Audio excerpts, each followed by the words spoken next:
Well, thank you for seeing me on such short notice, Father. You don't know how much I appreciate this. Of course, of course. Now, before we start, I just want you to remember something. During hard times such as these, and we all have them, God thinks you are very special and sets you apart from the rest. In his eyes, you are unique and important. Now,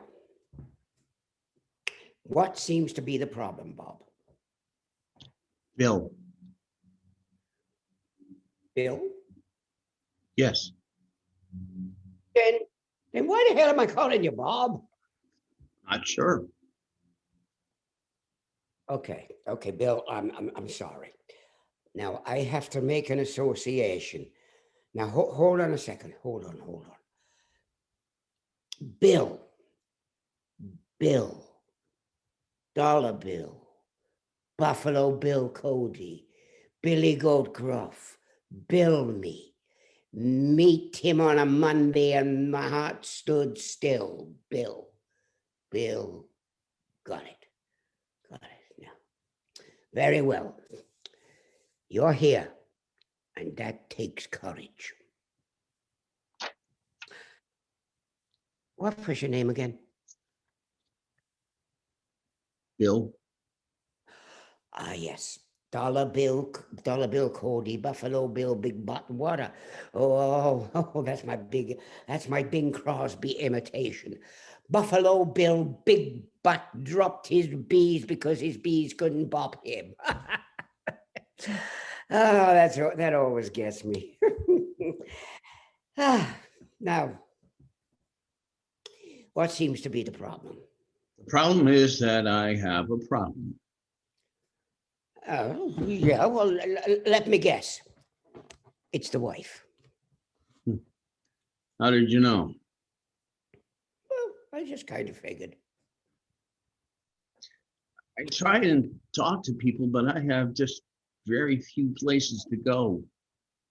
I understand, Bo. Bill, Huh? Bill, my name is Bill. Oh, yes, of course it is. Of course it is. Well, don't you have any family? Yes, but I can't talk with them. Well, who are you the closest with? Well, my mother, but I can't go to her. Why? Is she crazy? No, well, yes, a little. Every time I have a problem, she goes nuts and starts screaming at me, and I can't understand her because she only speaks in pig Latin. And she's religious. She's so religious. You know that last Thanksgiving, she offered up a novena so the turkey would come out crispy. Can you believe that? And did it? Uh, well, yeah, it did. So, this problem you're having with the wife, is it erectile? That dog won't dance, is that it? No, why would you say that? Well, I, it's a shot in the dark. So tell me. So tell me how you're coping with this problem. Well, I drink a lot of vodka. Oh no, Benjamin. Alcohol doesn't fix anything. Well, you should know that. I know. Bill, What? Bill. Oh, Bill? That's my. Never mind. Now, vodka is no solution. Right, I understand. Do you? Of course. Scotch goes down much better. Right. So there's no one around to talk to, and I thought that you might be a good person to see because, after all, you did marry us I did? 2 years ago in June. You don't remember? Honestly, you've seen one marriage ceremony and you've seen them all. Take the vows, put on the rings, kiss the bride, Ave Maria, blah, blah, blah, blah, blah. And you don't see him again until they come back for the annulment. Now, I'm going to share a little something with you that few people realize. I've been at this game for close to 5 decades. And there's one thing I found that they all have in common. 50% of marriages are unhappy. And the other 50%, they pretend very well. Now, go practice.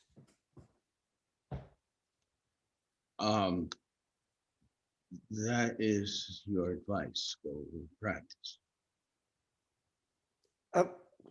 Yeah. Well, what do you want me to do? Bless you and hope that a miracle happens? This priest doesn't believe in miracles. But what about Fatima? PR. Moses in the Red Sea? Propaganda. Jesus being raised from the dead. He was just really tired and needing a nice long nap. Well, I mean, crucifixion takes a lot out of you. Now, let's continue. I know this may be painful for you, but please go on. Okay, my wife left. Oh, bitch. She left with a woman. Well, that's okay. I mean, they probably went shopping, a nice pair of new shoes, and she'll be as good as new. No, you don't understand. My wife is now involved with a woman romantically.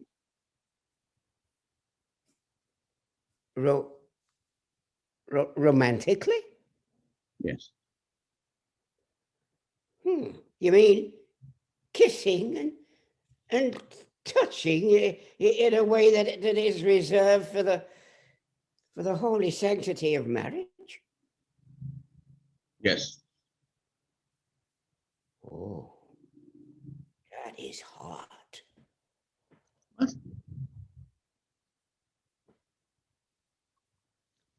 Oh, well, I was just thinking about that, about the hellfire she's going to have to put up with for eternity. And so how did you discover this affair? She told me. She told you? She told me.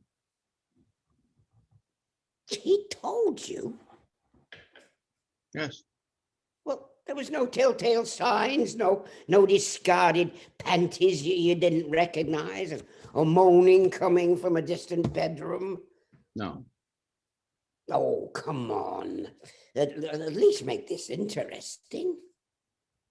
All right. What should I do? Well, I think you should catch him in the act. Why? Well, why not? You should get something out of this. Set up a camera. They have some really good ones at Best Buy. Tiny ones that you can hide in a lamp, and it has a wide-angle lens so you don't miss anything if you frame it right. And super sensitive little microphones that you can fit on the head of a pin. And the clarity, you've never seen. I hear that you've never seen anything like it. Never seen anything like it, Bill.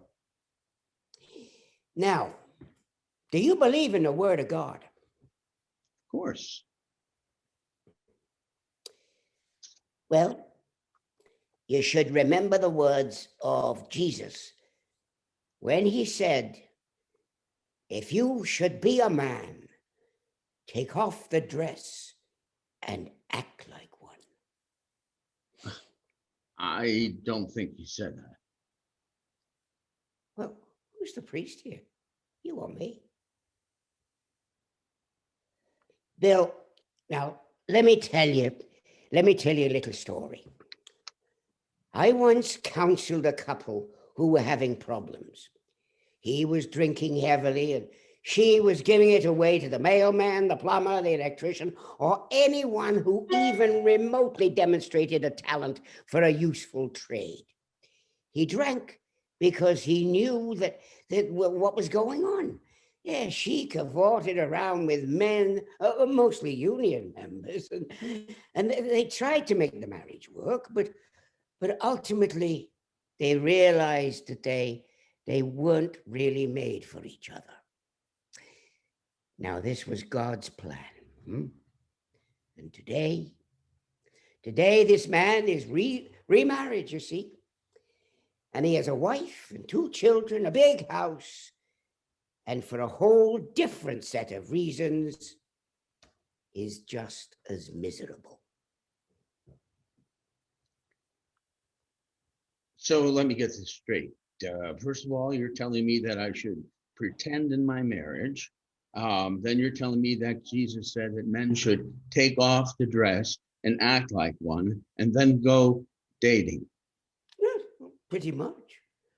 And there's another story that might help you. Okay. Now back in the 60s, I used to watch cartoons every Sunday morning as a ritual. Yeah, well, what about Mass? Oh, yeah, well, I got that in too. But Mass doesn't stand the chance of being canceled because of poor ratings. Well, sometimes I just skip it. What, cartoons? Mass. May I go on?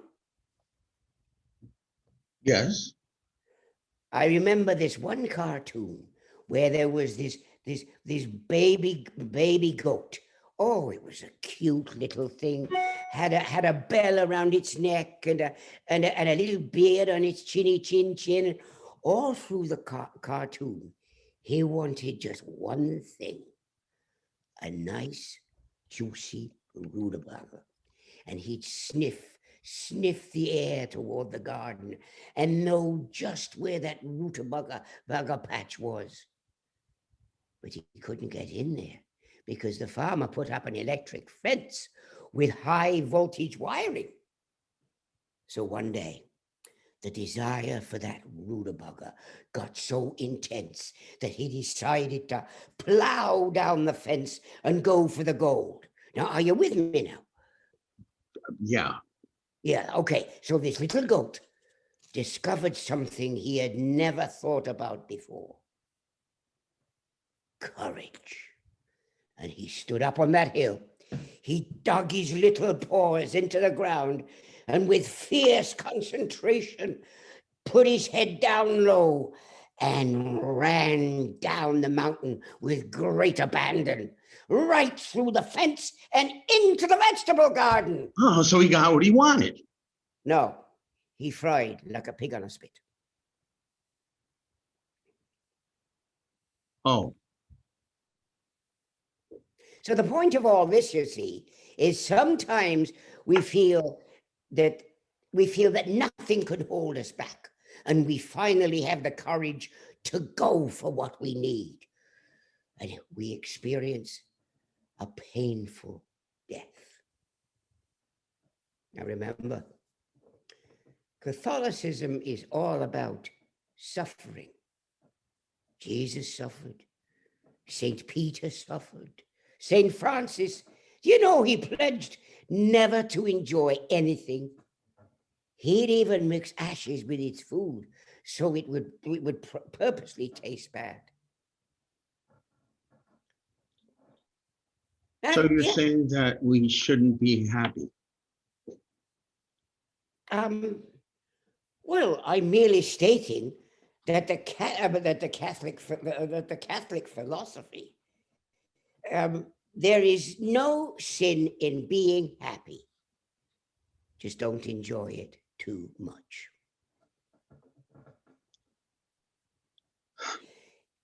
I am so glad I came here today.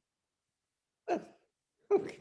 Well, do you suppose that your wife would like to come in for a private counseling session? I could easily make time for her, say, tomorrow afternoon.